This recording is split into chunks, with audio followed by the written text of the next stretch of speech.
في الوقت الصعب اللي احنا فيه ده، جو حر جدا. طبعا في ناس كتيرة ما بتفضلش الطبيخ ولا الرز ولا الكلام ده كله.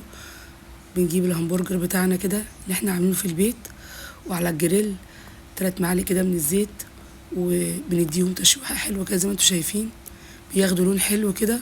وبجيب معاهم بقى فلفل الوان والطماطم والبصل، وبديهم تشويحة برضو حلوة كده زي ما انتوا شايفين، ملح وفلفل كده، ونروق عليهم يتبلوا بس كده دقيقتين 3 بس كده، ياخدوا لون خفيف كده خالص.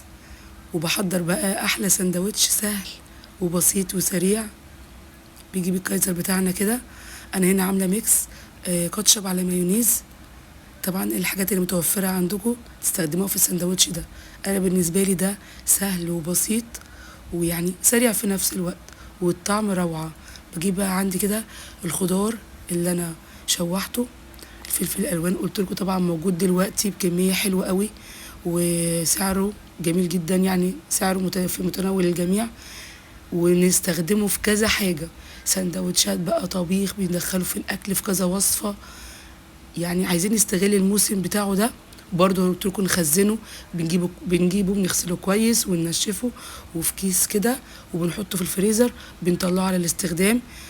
يعني حاجه كده سهله وسريعه وطعمها تحفه. بصوا السندوتش، اظن مفيش احلى ولا اطعم من كده.